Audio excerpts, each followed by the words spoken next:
छात्र छात्री लुकायित प्रतिभार विकास करने आरंभ होइछि शिशु उत्सव। यह अवसर में कोमना ब्लॉक कामकेड़ा रामचंद्र उच्च विद्यालय में ब्लॉक स्तरीय शिशु उत्सव पालित हो जाइछि।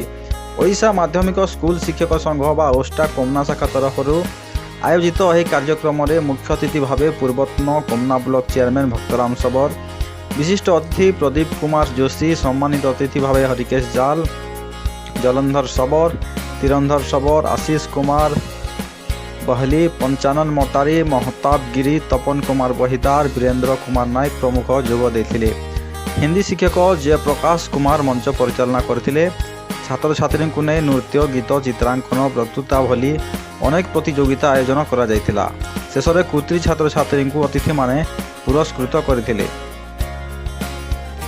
आज आमर ओस्टा तरफ ब्लॉक लेवल विभिन्न प्रकार आमर सॉन्ग कंपटीशन एकक प्रतियोगिता गुड़ाक हो नृत्य होची आमर सृजनशील लिखनी सब माने लुकायित प्रतिभा गुड़िक जमी आमर छात्र छात्री मानकर जिते गुड़िए प्रतिभार अच्छी तार विकास ओस्टा तरफ ब्लॉक लेवल रे एक प्रयास चली एवं प्रति वर्ष यह आम ओस्टा तरफ कर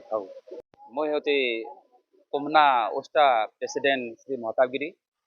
आमर प्रयास होची आम ग्रामांचल शिशु विद्यालय समस्त छात्र छात्री मानकर लुकायित प्रतिभा को प्रस्फुटित करने लोकलोचन को आने यह एक प्रयास एवं ओस्टा सब बेले केवल शिक्षक मानकर हित साधन करे ना, केवल शिक्षक सहित छात्र छात्री एवं अभिभावक मान किभली भाव में अभिभावक मान किभली स्कूल निकट को आनिबा एवं सेमान को किभली शामिल करबा एवं स्कूल को किभली उन्नतर उन्नति करने प्रयास करा जाए से पथ प्रदर्शक मार्ग सूचित करे।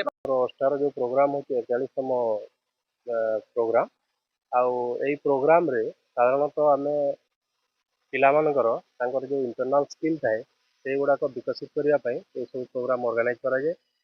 पिलामाने सब ड्राइंग रे कविता लिखन गल्प लिखन गीत संगीत ये सब प्रतियोगिता गुड़िक भाग नौकरी एवं कला गुड़िक प्रदर्शन कर।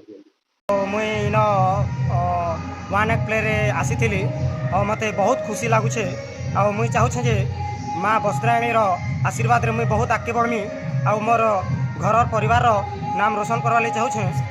भारत माता की जय। धन्यवाद।